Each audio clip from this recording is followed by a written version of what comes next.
Muy buenas noches, queremos darte la bienvenida una vez más aquí a Maná del Cielo TV. Estamos compartiendo la palabra de Dios todos los días y queremos nosotros, ¿verdad?, seguir con el mismo tópico que se está tomando en este mes de febrero, que trata con el amor. Y esta vez yo quiero compartir acerca de del amor que Dios odia. Ese amor que nosotros tenemos, pero que odia a Dios. Y para esto te voy a llevar a la carta de Juan, primera de Juan, el capítulo 2, del 15 al 17. Son 3 versículos que podemos nosotros escudriñar en la palabra, que tiene que ver con las cosas o ese amor que detesta a Dios, ese amor que odia a Dios. Y tú tal vez me preguntas, bueno, pastor, hermano, ¿cómo es que Dios odia?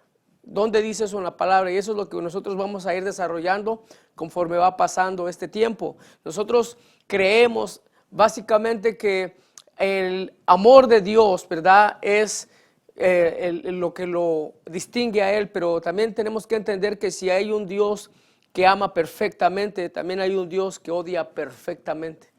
Todo lo que Él hace, lo hace bien.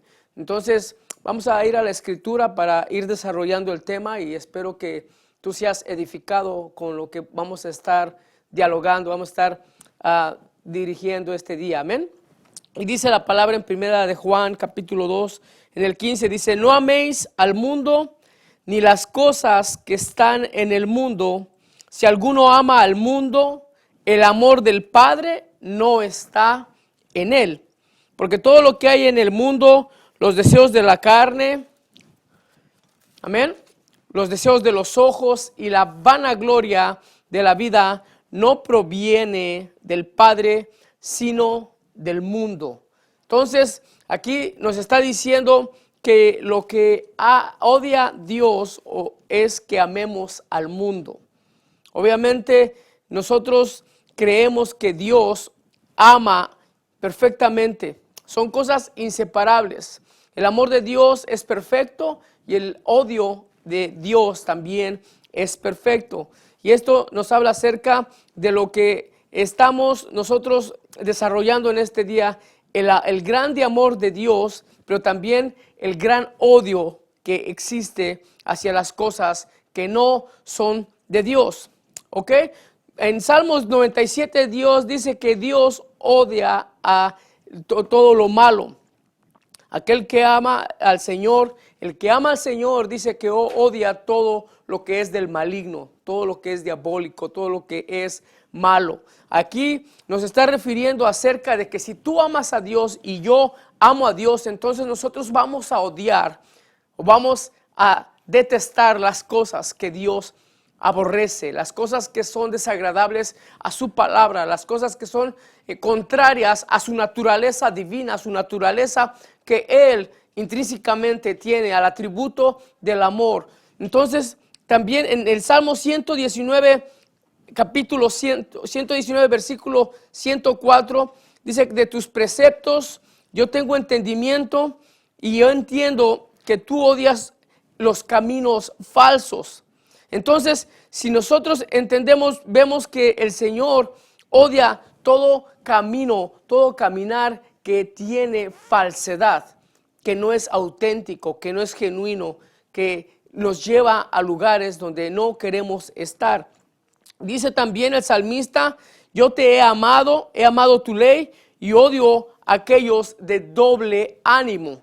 Obviamente, aquella persona que tiene un doble ánimo, como dice el salmista, es una persona que un día ama las cosas de Dios, está en las cosas de Dios, se mete a las cosas de Dios, pero que más adelante en el caminar se voltea, retorna, vuelve a lo que ella o él eran. Entonces, una persona de doble ánimo, una persona que se mueve en doble ánimo, ¿verdad?, siempre va a estar teniendo esa ambivalencia, va a estar divagando en dos caminos. Es como si tuviera dos corazones, es como si tuviera dos mentes, porque una vez se siente de tal manera y otra vez se siente de la otra manera. Es una persona que está dominada bajo ese doble ánimo. Nuestro Señor, que ama perfectamente y odia perfectamente, no tiene ninguna sombra, amén. No hay un área gris donde nosotros podamos entender que el Señor ama a medias. Él nos amó con amor eterno, dice su palabra. En Proverbios también nos habla acerca, en el capítulo 6 y el versículo 16, habla acerca de 6 cosas que odia el Señor y 7. Amén. Habla acerca de qué es lo que odia a Dios. ¿Qué son esas cosas que Dios odia, hermano? ¿Qué son esas cosas que la palabra de Dios dice que odia? Bueno, dice la palabra que Dios odia al de ojos altivos. Amén. En hebreo dice ojos pesados, ojos que miran de arriba abajo. El Señor odia gente altanera. El Señor odia gente que tiene, ¿verdad?, esa mirada. Entonces, nosotros aquí nos indica básicamente que también el Señor odia el orgullo. Porque una persona que mira de arriba hacia abajo y que está viendo nada más, no solamente en la iglesia, en cualquier lugar donde se maneja esa persona, vemos que esa persona siempre mira con desdén, con desprecio a alguien que tal vez no sea como ella, o siempre, aunque ella sea diferente, pero siempre tiene ese orgullo. Entonces, una de las cosas que el Señor odia, y la primera, la primaria, es el orgullo, porque el orgullo fue lo que entró en el corazón de Satanás cuando fue sacado, cuando fue echado con la tercera parte de los ángeles, como dice en el libro de Ezequiel. Entonces, muchas de las cosas que tenemos es que odia también el Señor el pecado. ¿Ok? El orgullo, escucha bien, el orgullo es la fuente de todo pecado. El orgullo es aquello que hace que el pecado empiece a florecer, empiece a tener actitudes de desobediencia. El Señor odia los ojos altivos, el Señor odia el orgullo, el Señor detesta, ¿verdad?, las actitudes que vienen con desobediencia, porque la desobediencia indica rebelión. La desobediencia lleva a rebelión. La desobediencia viene a ser el pecado de rebelión que empieza a enmarcarse en una persona que empezó y va como en un crescendo, va como creciendo, ¿verdad? Va con los ojos altivos y luego va subiendo a lo que tiene que ver con el orgullo, y luego del orgullo o el desdén, ¿verdad? Dice que empieza y entonces hay una desobediencia, y cuando llega la desobediencia, llega a la cúspide, llega al clímax de esa desobediencia, de eso que estamos hablando, de ese amor que nosotros tenemos, que nosotros teníamos básicamente, pero que el Señor ha erradicado a través de su cruz, que ha erradicado a través de su Hijo Jesús, que ha erradicado y ha pagado el precio para que nosotros podamos vencer esas 7 cosas que Dios detesta, pero que nosotros amamos. Amén. Se está aquí diciendo que básicamente el orgullo viene y empieza a apoderarse, los ojos altivos, el orgullo, y luego del orgullo viene la rebelión. Y una vez que viene la rebelión, el pecado se empieza a crecer, hasta que entonces nosotros tenemos una voluntad propia que nos hace ir hacia lo que es desagradable a Dios. Todo lo que es desagradable a Dios es eso que Dios odia. Ese amor que nosotros tenemos sobre esas cosas, sobre esa rebeldía, sobre ese orgullo, sobre esos ojos altivos, son las cosas que amamos, pero que Dios odia. Ese amor que nosotros tenemos por las cosas del mundo son las que Dios odia. En el Salmo 18, 27 dice que Dios, ¿verdad?, odia a los de ojos pesados, ojos altivos. El Salmo 73, 6 describe al malvado como teniendo un orgullo en su cuello. Dice que lo tiene como si fuera un necklace, como si fuera un collar, ¿verdad? Y que ellos son esas cosas que traen destrucción, que lo mandan a la destrucción. Dios dice entonces que el arrogante, que el de ojos altivos no perdurará. En Isaías 2:11 dice que el orgullo mira al hombre, ¿verdad?, con ojos altivos. Y una cosa que Dios detesta es que nosotros siempre estemos mirando con ojos altivos. Obviamente, ahora nosotros tenemos que entender que Dios odia a aquellos que se apresuran a hacer maldad. Una de las cosas que Dios odia es ese amor que tenemos cuando hacemos cosas, nos apresuramos a hacer la maldad, nos apresuramos a hacer cosas de mal. Nosotros se nos hace tarde por ir a hacer el chisme, se nos hace tarde por ir a contar las malas, ¿verdad?, las buenas nuevas para el chismoso, pero realmente son las cosas que Dios odia. Gente que se apresura, gente que corre, pero no a la bendición, no a la iglesia, no ayudar al necesitado, no ayudar al menesteroso, no ayudar al adicto, no ayudar a la prostituta, no ayudar a sus amados, a sus hijos, sino que se apresura a ir tras el mal. Eso es cosa que Dios detesta. Ahora, eso que el Señor hace en nuestras vidas es una transformación de lo que éramos a lo que somos.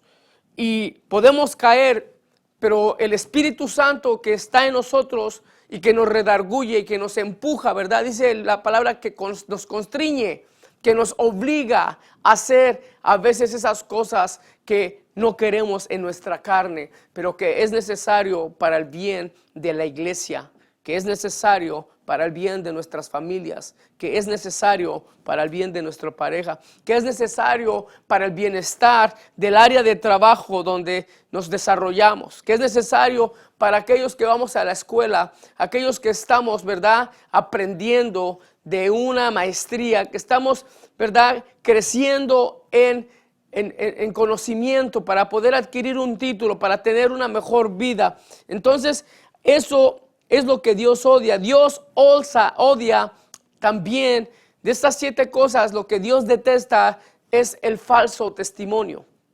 Escucha bien, cuando tú te pones y tú no has visto lo que pasó, tú no estás enterado, pero alguien te dijo y tú confías en lo que te dijo esa persona, entonces tú pasas a ser un falso testigo.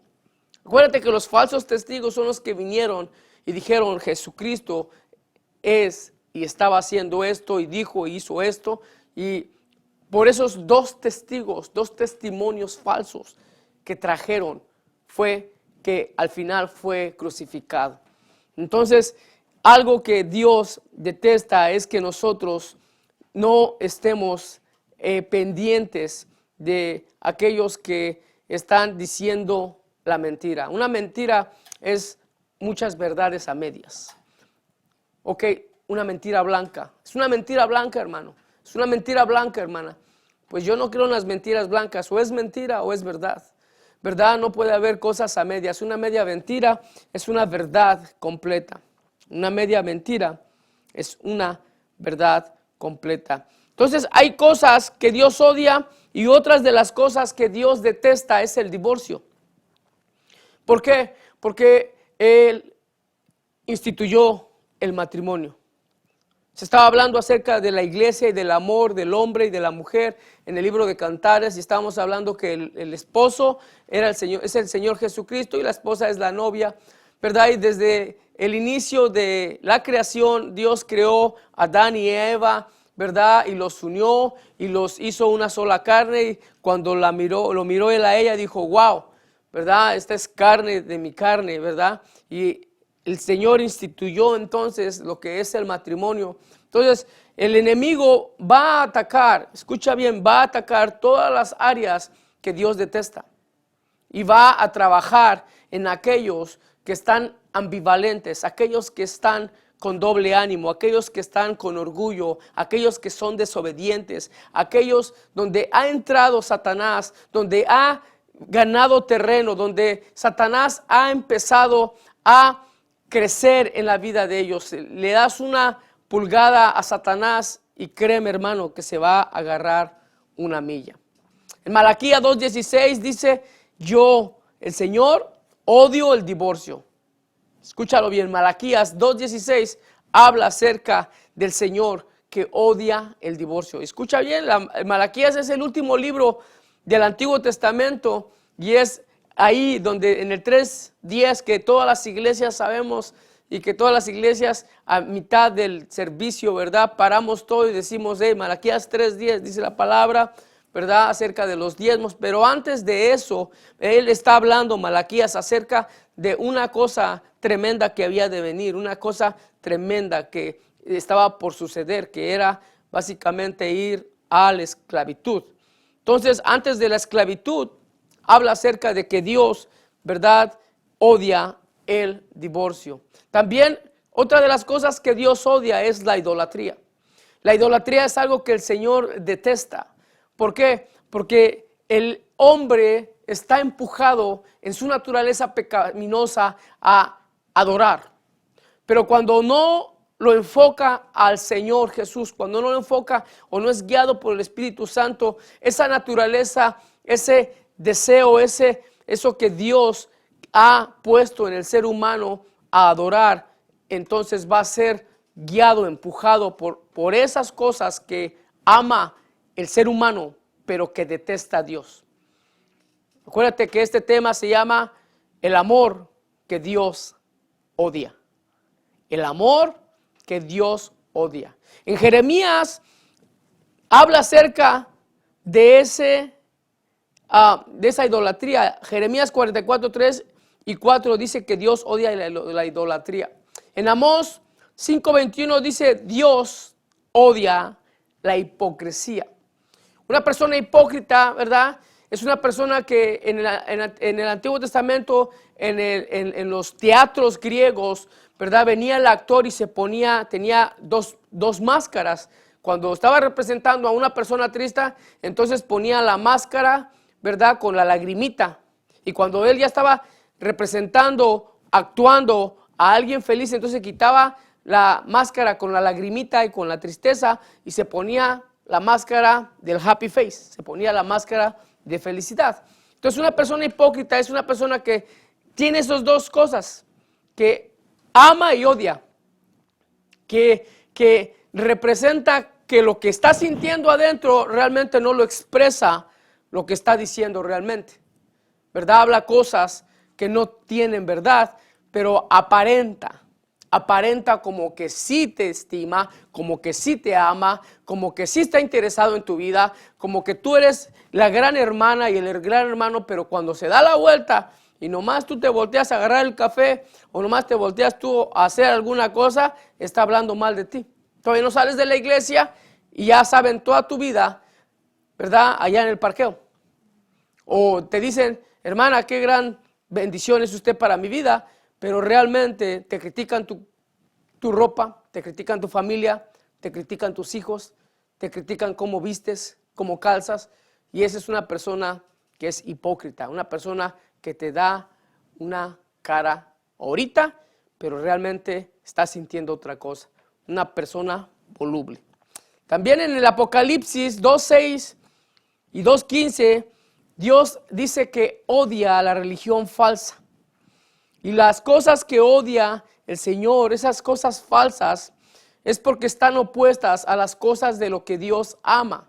Todas esas cosas que son consistentes con su naturaleza, todas esas cosas que son consistentes con su persona, esas son las cosas que el Señor detesta. ¿Hay alguna otra cosa que podamos hablar acerca de lo que Dios odia? Pero yo quiero que tú y yo entendamos que el capítulo 2 de Primera de Juan, en el versículo 15, es lo que está el Señor diciéndonos en esta noche. Dice, no améis al mundo ni las cosas que están en el mundo. De todas las cosas que dijimos que Dios odia y que Él odia perfectamente porque su naturaleza es amar perfectamente, y las cosas que odia son aquellas cosas que están opuestas a su naturaleza, a su virtud, a sus atributos, ¿verdad? Y aquí enfatizamos ahorita, y te quiero enfatizar en que Dios ama al mundo. odia a los que aman el mundo, Dios odia. Una vez más, tú que amas al mundo, Dios odia. Yo que amo las cosas del mundo, eso Dios odia. Ahora, ¿qué vamos a entender por mundo? Vamos a ir desarrollando esto. Ahora, acuérdense que somos personas, ¿verdad? Que el Señor nos está dando a nosotros a entender qué clase de amor es lo que realmente nos va a edificar. Qué clase de amor es realmente lo que el Señor quiere con nosotros. Vamos al versículo 13 del capítulo 2 de Juan, de primera de Juan, capítulo 2, versículo 13, y dice: os escribo a vosotros, padres, porque conocéis al que es desde el principio. Os escribo a vosotros, jóvenes, porque habéis vencido al maligno. Os escribo a vosotros, hijitos, porque habéis conocido al Padre. Ahora, Dios dice que tú y yo hemos conocido al Padre. Juan está expresando que si nosotros hemos conocido al Padre, entonces tenemos que escudriñar las cosas que Dios odia, las cosas que tenemos que odiar. Dice en Proverbios, como vimos al principio, que tú y yo tenemos que odiar lo que Dios odia. Odia el pecado, odia la altanería o los ojos altivos, odia el orgullo, odia la rebelión, odia, ¿verdad?, la idolatría. ¿Qué cosas más odia? Ahora, aquí estamos hablando de lo que está expresando acerca de las cosas del mundo. ¿Qué entendemos por el mundo o por amor al mundo? Se trata del globo terráqueo que creó el Señor Jesús, como dice en Juan, que, ¿verdad?, que por medio de Él fueron hechas todas las cosas, y nada de lo que no fue creado si Jesús no lo creó. Pues eso no es el mundo. Vamos a entender qué es el mundo. Tampoco es la creación que hizo el Señor. No son los animales, no es la naturaleza, ¿verdad? Dios quiere que nosotros cuidemos de la naturaleza.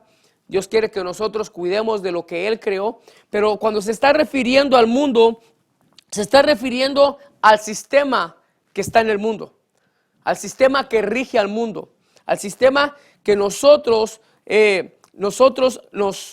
estamos en el mundo, dice, pero no somos de este mundo. Ahora, dice, porque todo lo que hay en el mundo, aquí es donde está expresando en el versículo 16, ¿qué es todo lo que hay en el mundo? Dice, los deseos de la carne. Número 1, los deseos de la carne, o the lust of the flesh, la lujuria. En inglés me gusta más porque habla acerca, no de un deseo, habla acerca de una lujuria.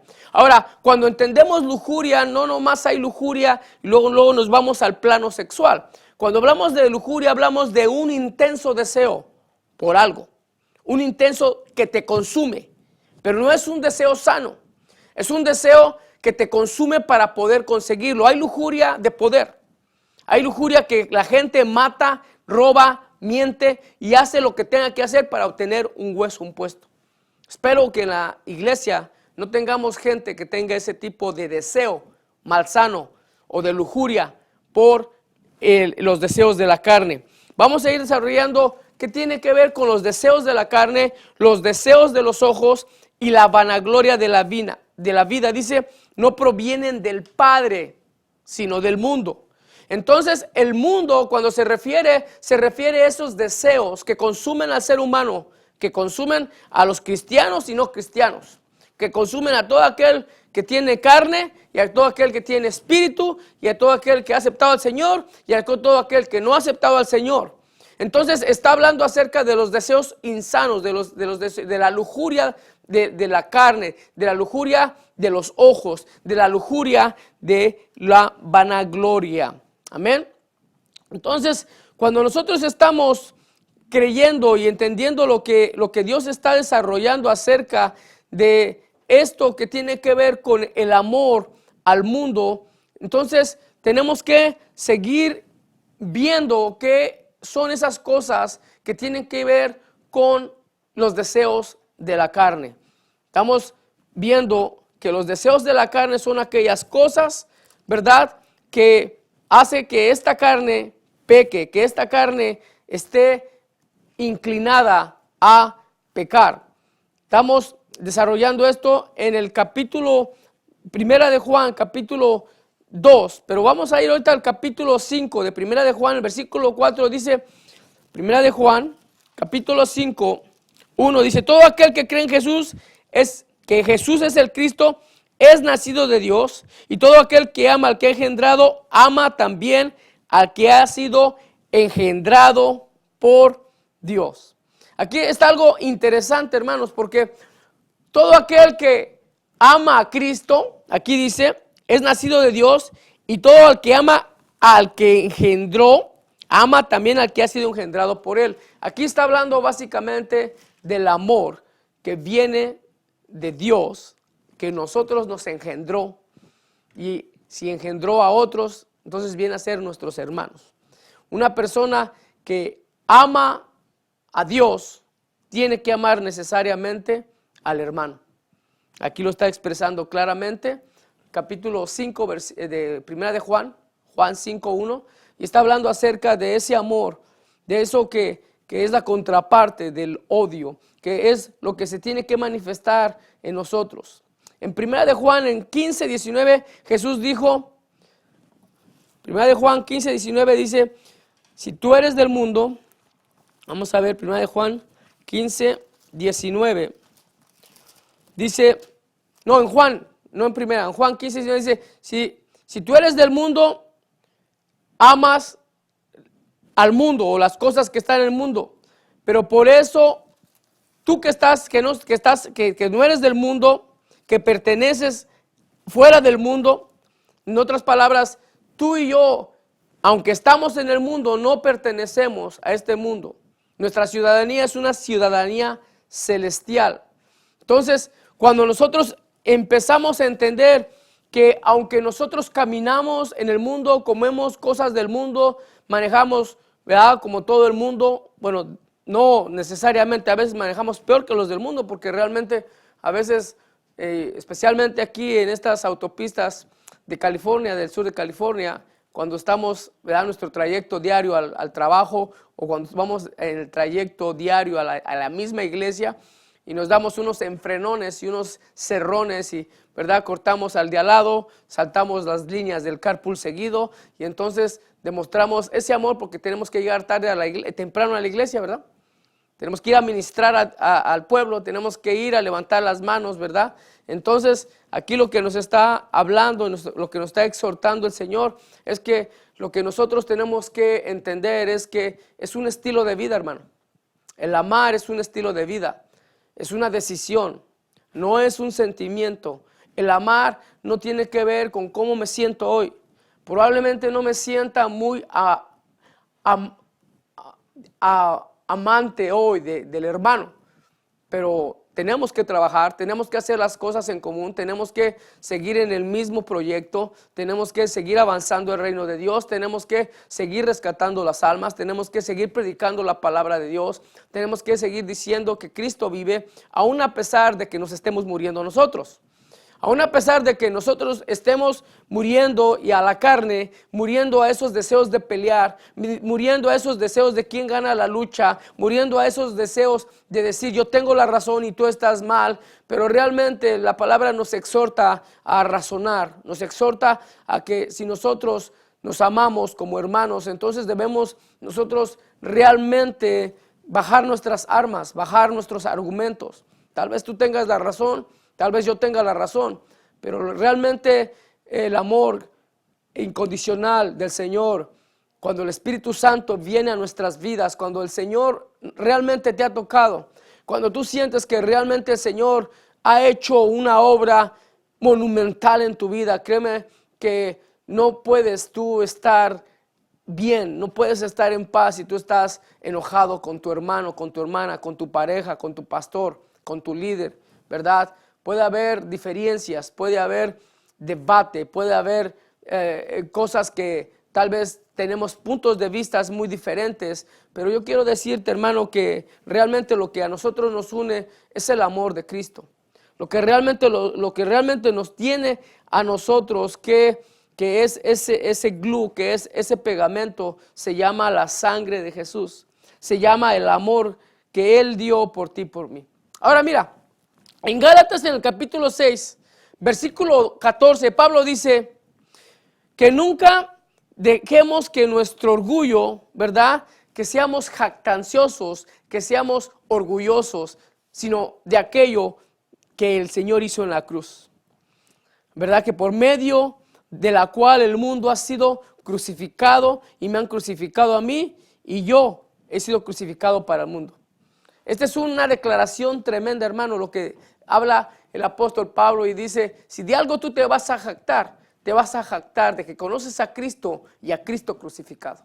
Si de algo tú realmente vas a dar eso de decir, bueno, es que yo soy orgulloso en esto, realmente yo estoy entendido de esto, dice que realmente si tú vas a estar de algo orgulloso, tienes que estar orgulloso de que conoces a ese Cristo que murió en la cruz y a ese Cristo crucificado. Esta declaración, ¿qué es lo que significa ser crucificado? Básicamente es la muerte. El mundo básicamente está muerto para ti. O tú estás básicamente para el mundo, muerto. Ya no puedes beber, no porque no hay amigos que no te inviten a beber. Ya no chismeas, no porque no haya chisme, ¿verdad?, que soltar. Ya no robas, no porque no haya cosas que vayas a robar, sino que tú lo haces porque tú ya estás muerto para esas cosas. Tu carne ya no tiene ese deseo. Tu vida ya ha sido transformada de tal manera que lo que antes a ti te apasionaba, lo que antes a ti te consumía, empieza el Señor a tomar control, empieza el Señor, ¿verdad?, a revolucionar, a transformar, ser transformados por medio de su palabra, dice el apóstol Pablo. Entonces, esas cosas que nos gustaba, el mismo lenguaje que usábamos en el mundo, está muerto para nosotros. Esas cosas del mundo que son apetecibles, esas cosas del mundo que traen hasta cierto confort, que traen cierta satisfacción, el ir a una discoteca, el ir a beber a los bares, el ir ¿verdad?, a salir con gente que tenía las mismas cosas que eran afines, que tenían que ver con el mundo, pero ahora dice la palabra que tú y yo, en un lenguaje muy, pero muy fuerte, en un lenguaje, pero muy, muy explícito, el apóstol dice que aquellas cosas que antes, ¿verdad?, caminábamos de acuerdo al curso del mundo, de acuerdo, eso dice en Efesios 2:2, que nosotros antes, antiguamente estábamos caminando como caminaba el mundo, en la misma corriente, ¿verdad? Así amábamos al mundo, así mismo estábamos familiarizados con el príncipe del mundo, estamos familiarizados con su desobediencia, la abrazábamos, bailábamos con ella, tomábamos con la desobediencia, tomábamos con la lujuria, tomábamos con el adulterio, ¿verdad? Y lo abrazábamos y venían las crudas espirituales, las crudas morales, pero nos sentíamos, ¿verdad?, que habíamos conseguido cosas, porque la carne, yo quiero decirte que hasta cierto punto se goza. La carne hasta cierto punto tiene una satisfacción que es temporal y cosas que dice la palabra que parece que son buenas, pero realmente son caminos de muerte. El tomar causa, ¿verdad?, estragos en nuestra vida, pero aquel que está tomando dice, yo estoy disfrutando. Aquel que está pecando, aquel que está, ¿verdad?, adulterando, dice, wow, yo tengo mucha suerte, ¿verdad?, con las mujeres. Todavía soy guapo. O la mujer que está adulterando, wow, todavía tengo pegue con los hombres, ¿verdad? Entonces vivimos en esa mentira. Vivimos amando el mundo, vivimos amando las cosas del mundo, pero tú y yo que hemos tomado esa cruz y que tenemos que tomar la cruz todos los días, nosotros tenemos que decir, ¿sabes qué? Yo ya estoy muerto para esas cosas. Y esas cosas ya no me apetecen. Yo quisiera, pero ya no puedo, ya no tengo ese deseo. ¿Quién te puede mitigar ese deseo? ¿Quién puede hacer que ese deseo mengüe? Pues la palabra de Dios, ¿verdad? La palabra del Señor. Que tú puedas entender que Él vino para que tú tengas vida y vida en abundancia, ¿verdad? Dice la palabra que todo lo puedes en Cristo que te fortalece, pero en Cristo. Porque si no, no vas a poder hacer. Dice la palabra que sin Él nada absolutamente podemos hacer. Pensamos que hacemos muchas cosas. Pensamos que logramos muchas cosas, pero realmente cuáles son los frutos que se están manifestando en nuestras vidas. Realmente, cuáles son los frutos que se están manifestando en nuestros ministerios. ¿Cuáles son esos frutos que se están manifestando en nuestras relaciones personales? No voy muy lejos, en la relación con nuestros hijos. ¿Cuáles son esos frutos realmente? Si nosotros podemos darle educación, nosotros podemos hacer de hijos doctores, maestros, licenciados.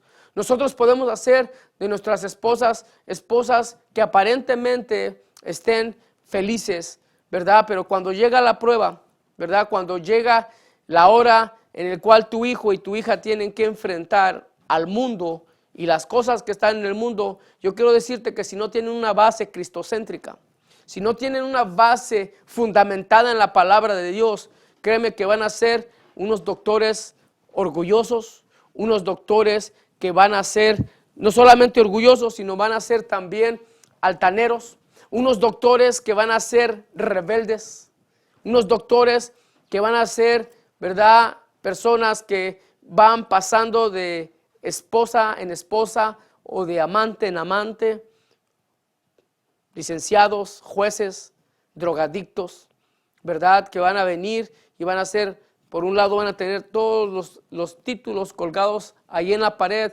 pero sus vidas son vidas miserables. Aman tanto al mundo y Dios ama esas cosas que aman al mundo, que tiene que ver con los deseos de la carne, que tiene que ver con los deseos de los ojos. El deseo de los ojos tiene que ver con aquello que nosotros, ¿verdad?, ambicionamos, con aquello que hace que nuestros ojos brillen, que tiene que ver con los deseos y anhelos malsanos. Un deseo, como te digo, como dice en el capítulo, no es un deseo sano. Cuando habla acerca de deseo, de los deseos del mundo, habla acerca de la lujuria del mundo, habla acerca, ¿verdad?, de esos deseos que nos consumen, que son satánicos, que están intrínsecamente en nuestro ser, que es la ley del pecado. Como decía el apóstol Pablo, ¿verdad?, que él había descubierto algo, que él había entendido algo, que había algo en su ser, ¿verdad?, que lo hacía a él hacer aquellas cosas que detestaba, que él intencionaba en las mañanas hacer el bien y ciertamente terminaba las noches haciendo aquello que tanto detestaba. Esa es la ley del pecado, hermanos. Esa es la ley que nosotros estamos, ¿verdad?, tratando nosotros de desarrollar en esta tarde el tema acerca de las cosas de ese amor que Dios odia, ese amor hacia el mundo, ese amor que consume las iglesias, ese amor malsano que consume, ¿verdad?, a las familias, ese amor que consume al muchacho porque quiere experimentar las drogas, porque quiere experimentar qué se siente, ¿verdad?, ir de party, qué se siente, ¿verdad?, todo lo que el mundo ofrece tan joven, y yo quiero vivir el mundo y pensamos que podemos, ¿verdad?, acabarnos el mundo a tragos, y entonces empezamos nosotros a ver hijos e hijas que no están realmente fundamentados en el evangelio del Señor Jesucristo, porque ellos están vivitos al mundo. Y tú y yo, nuestro trabajo de tú y yo, hermano, es apagar esos deseos. ¿Cómo? Número uno, con nosotros aceptar al Señor, aceptar su plan y ser de buen testimonio. Nosotros podemos decirle al hijo, haz lo que yo te digo, pero no lo que yo hago, ¿verdad? ¿Por qué? Porque yo te digo, porque soy tu papá, pero eso no funciona. Nuestros hijos, a veces la única Biblia que van a escuchar y ver van a ser las que tienen enfrente, que somos tú y yo, ¿verdad? Nosotros somos aquellos que nosotros vamos a influenciar tanto en las vidas de nuestros bebés.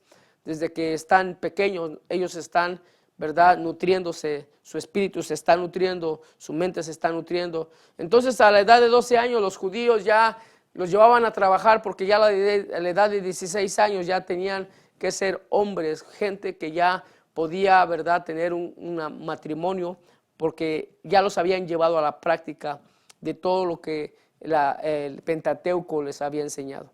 Y lo mismo pasa con nosotros, lo mismo sucede cuando nosotros estamos bregando, estamos tratando con cosas del mundo. Ahora yo te quiero decir esto, hermano, tú y yo que tal vez seamos primera generación cristiana, tú y yo que pasamos hacia este lado de Estados Unidos, estés donde estés, si nosotros venimos de otra cultura, créeme que es doble el trabajo que tenemos que hacer pero es doble la bendición que tenemos también que hacer. Aquellos que veníamos con la intención de hacer dólares y aquellos que veníamos con la intención de mejorar nuestras vidas, ¿verdad? Porque eso es lo que el Señor ha puesto en nuestras vidas, siempre ser mejores, siempre estar, ¿verdad? Queriendo cosas de beneficio a nuestras vidas, a nuestras familias. Pero resulta que cuando venimos acá vemos que no es tan fácil la cosa. Vemos que esos ojos que nos engañaron, esos deseos de los ojos, en el cual veíamos cómo llegaba la gente allá en los 80s con sus CD players, con sus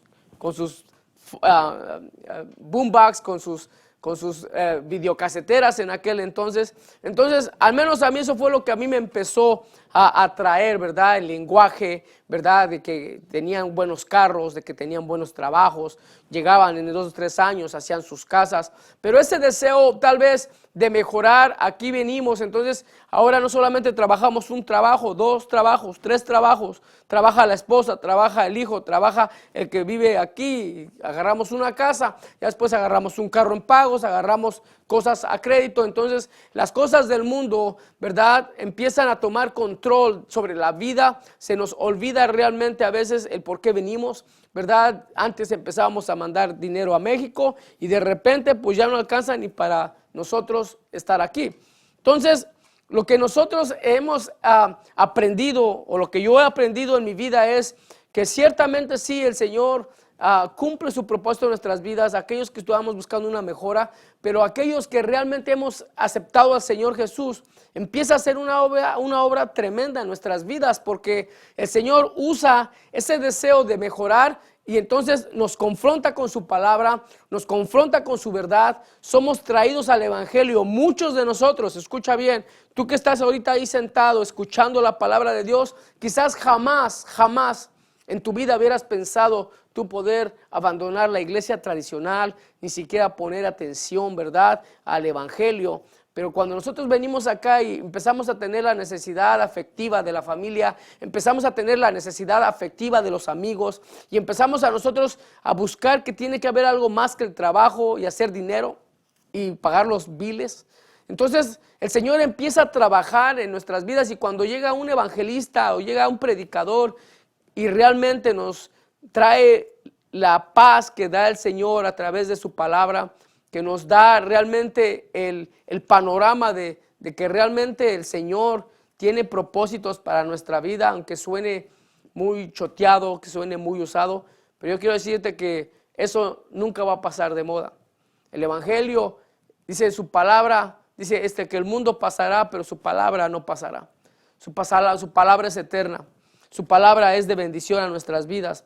Y lo que tú y yo que hemos intencionado en mejorar nuestras familias, el Señor usa ese deseo y nos trae, ¿verdad?, su verdad. Y la verdad de hoy es que realmente tú y yo que hemos aceptado al Señor tenemos una responsabilidad doble. La responsabilidad número 1 de nosotros hacer ese cambio en nuestras vidas. No esperar a que el mensaje era para el hermanito, o el mensaje te dije que este era para ti, o aventar la piedra para atrás. Esas cosas que tenemos que odiar, que Dios odia, están para ti, para mí. Están para que tú y yo realmente entremos en un conocimiento de su persona, como dice la palabra, que aquellos que aman al hermano, que aquellos que aman las cosas de Dios, empiezan a detestar el mundo, empiezan a detestar el pecado. Pero yo no te estoy hablando del pecado ajeno.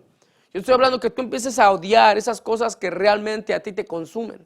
Esas cosas que tú sabes que no están bien, esas cosas que tu conciencia, ¿verdad?, aunque no seas cristiano, ¿verdad?, dice por ahí la palabra que tú puedes huir de todo, pero menos de tu conciencia, porque el Espíritu Santo va a usar tu conciencia, ¿verdad?, para que tú puedas realmente ser compungido. Ahora, hay personas que realmente ya no les importa, y esas personas son las que hay que trabajar tal vez de otra manera, ¿verdad?, presentar el evangelio un poquito más fuerte, de una manera como ellos puedan venir a los pies del Señor. Vamos a ir cerrando esto. Dice en el Salmo 104, ¿verdad?, que bendiciré al Señor. Dice: bendice alma mía, oh Jehová, y no olvides ninguna de sus bendiciones. Entonces dice que Él te ha también arropado con el esplendor y la majestad. y la grandeza que está en Él, con su luz, Él te ha arropado.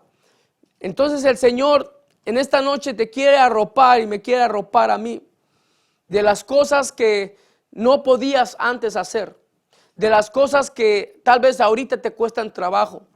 Pero yo quiero que tú entiendas que estos anhelos y estos deseos que tienen que ver con los deseos de la carne, los deseos de los ojos o de la vista y el deseo de la vanagloria. Y la vanagloria es algo que básicamente es una gloria vana. Es una gloria que tú quieres tener protagonismo. Tú quieres ser reconocido. Y hablo específicamente a aquellos que están sirviendo al Señor, aquellos que hemos entendido que el Señor quiere usarnos, aquellos que el Señor quiere, ¿verdad?, en su iglesia manifestar su gloria. Pero cuando nosotros, ¿verdad?, venimos y hacemos que esos reflectores lleguen a nosotros, venimos a ser ese Satanás que nos habla en Ezequiel, ¿verdad?, en el capítulo 28, que dice que él no se conformó con darle la gloria y él era el encargado de la alabanza y la oración, sino que él quería los reflectores para sí mismo. Y esto es algo tan peculiar en la iglesia, es algo que se mira en todos lados porque Satanás se mueve en todas las iglesias, hermano. No creo que tú puedas decir, bueno, en mi iglesia no hay eso. Yo quiero decir, de donde se predica el evangelio y donde se predica la sana doctrina, créemelo, que Satanás va a trabajar con la vanagloria, porque él es el padre de mentira. Y él va a traer mentira a tus líderes, él va a traer mentira a aquel que tú le has dado un puesto. Dale un poquito de autoridad y tú vas a conocer el corazón de tu líder. Dale un poquito de autoridad y tú vas a ver entonces que va a salir espérate, ahora va a ser diferente. Ahora sí va a ser bien. Ahora sí tomaste la decisión correcta, pastor.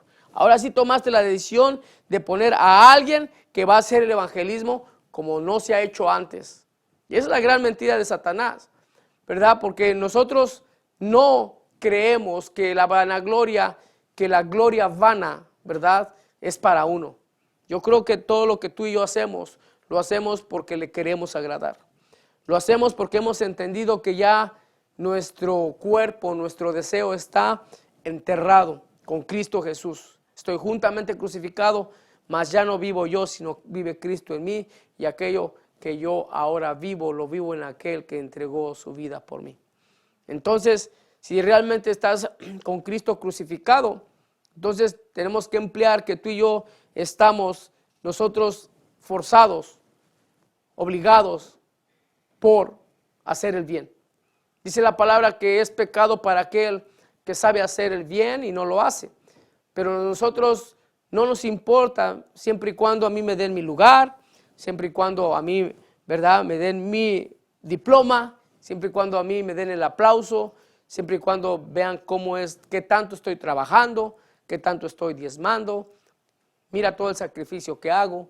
Y esto es algo que se maneja en todas las iglesias. Es algo que el espíritu de mentira viene y trae a las iglesias.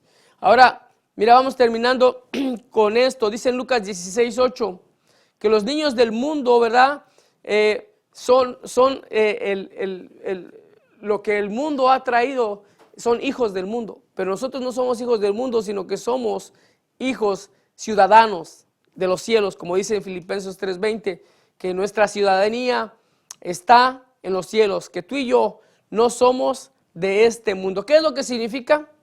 Bueno, significa que ya no eres tentado algunas veces por las cosas del mundo, las cosas materiales, las cosas pecaminosas, las cosas que nos hacen anhelar. No, cuando dice que las cosas que ya no somos de este mundo, significa que tú y yo ya no amamos las cosas de este mundo, que ya no nos consume como nos consumía antes, que ya no corremos, ¿verdad?, a hacer la maldad, como decía al principio, que ya no corremos, ¿verdad?, a nosotros a idolatrar, a tener otros dioses ajenos, que ya no vemos con ojos altaneros, que no hay orgullo, ¿verdad?, que el orgullo se ha ido disipando, se ha ido menguando, porque entre más te llenas tú de la palabra, ¿verdad?, el Señor te empieza a quitar esos deseos, nos empieza a quitar esas cosas que nos dominaban, esas cosas que nos controlaban, ¿verdad? Esas cosas que nos hacían a nosotros, ¿verdad? Hacer cosas que al final detestábamos, que hacía que nosotros habláramos con el lenguaje del mundo, que nosotros, ¿verdad?, bromeáramos con las bromas del mundo, que nosotros nos riéramos, ¿verdad?, de lo chistoso que viene esta persona y que nosotros hiciéramos mofa, un espíritu de burla, ¿verdad?, que era lo que nos dominaba. Eso es lo que queremos, siempre estar riendo, siempre estar, ¿verdad?, con la carcajada y siempre queriendo ser reconocidos, ser siempre nosotros aquellos que llevan, ¿verdad?, la fiesta amena, aquellos que siempre, ¿verdad?, visten de manera diferente, aquellos primeros que, wow, mira qué carrazo tiene, wow, mira qué trabajo tiene, mira cómo tiene de riquezas. Y aunque nosotros realmente no estamos peleados con la riqueza, porque había alguien como Job que fue millonario, multimillonario, pero no voy a entrar ahí, porque las riquezas es otro tema que vamos a dar. Esas cosas que nos abnegan, que nos quitan el sueño. ¿Cómo es que vamos a conseguir más dinero? Esos son deseos de la carne, que no estamos satisfechos. Dice la palabra, Jehová es mi pastor y nada me faltará. Y en inglés me gusta porque dice, Señor es mi pastor y yo no voy a querer nada, no voy a desear nada, ¿verdad? No es que no desees nada, sino que no vas a desear nada o vas a estar en paz con lo que tienes. No que seas conformista, sino que tú vas a conformar tu vida, ¿verdad?, con lo que Dios te ha dado. Vas a agradecer por lo que Dios te ha dado. Vas a agradecer con el ministerio que Dios te ha dado. Vas a agradecer en dónde estás, pero siempre creyendo que el Señor va a proveer a nuestras vidas. Todas esas cosas que están dominadas por el espíritu de este mundo están básicamente en contra de todas las cosas que están en Dios. Estamos hablando acerca de la misma religión, estamos hablando acerca de la misma, lo que el Señor detesta, que tiene que ver con básicamente desobedecer su palabra. Pero aquello que tanto odia el Señor es que amemos al mundo. Mi pregunta es, ¿qué tanto has amado al mundo? ¿Amaste el mundo hoy? ¿Sigues amando al mundo desde que viniste a los Estados Unidos? ¿Estás impresionado por los carrazos? ¿Estás impresionado por la ropa? ¿Estás impresionado por el lenguaje? ¿Estás impresionado por las casas? ¿Quieres tener una casa? ¿Quieres tener un buen trabajo? ¿Quieres tener 2 carros? ¿Quieres tener un perro? Y eso representa para ti la felicidad. Yo quiero decirte que estás equivocado. Yo quiero decirte que la felicidad está en que tú estés en paz, que tú destines tu vida en paz, que comas en paz, ¿verdad?, que vivas en paz, que produzcas en paz y que trabajes para tener más, que trabajes para beneficiar al otro. Dice aquel que robaba, ya no robe, ahora trabaje, ¿verdad?, para poderle dar al necesitado. Entonces empiezan a cambiar los deseos, hermano, y tiene que ser así, tiene que ser de esa manera. Nuestros deseos tienen que ser convertidos, tienen que ser transformados. Si antes íbamos a la fiesta, pues yo creo que así mismo nosotros podemos ir a la vigilia, podemos ir a la célula, podemos ir, ¿verdad?, con esos mismos pies que nos dirigíamos, ¿verdad?, a la licor, a comprar cerveza. Con esa misma voluntad podemos ir y comprar una Biblia, comprar un libro. Con esa misma deseo que íbamos, ¿verdad?, y nos desgastábamos yendo a otras ciudades, yendo a otros lugares para poder obtener, ¿verdad?, diversión, ¿verdad?, ir hasta Las Vegas, manejar, ¿verdad?, todo un fin de semana y desgastar ahí todo lo que hicimos en un año, en medio año, en 3 meses.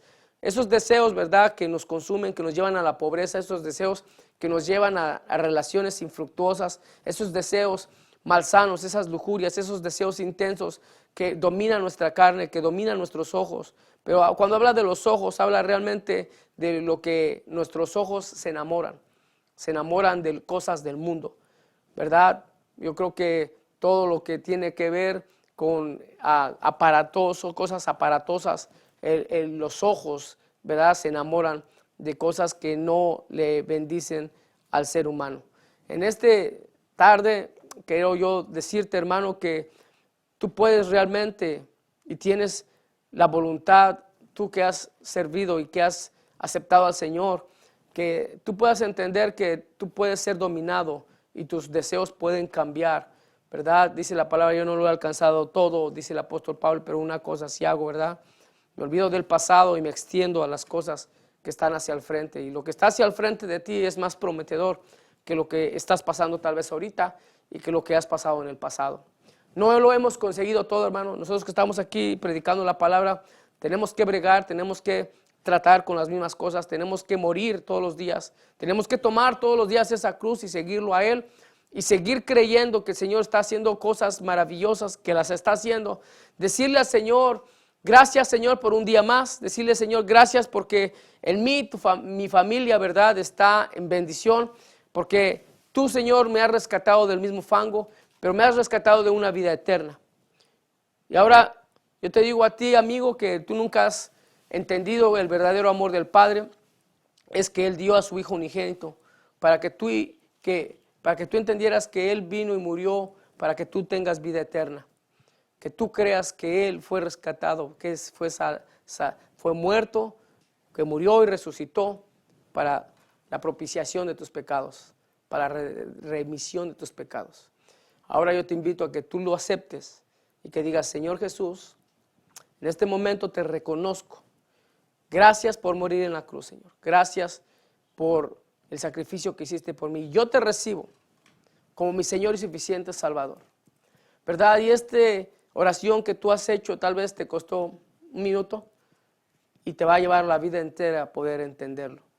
Yo te bendigo tu vida y estamos aquí predicando desde la ciudad de Pasadena, bendiciendo tu vida en el nombre de Jesús. Amén.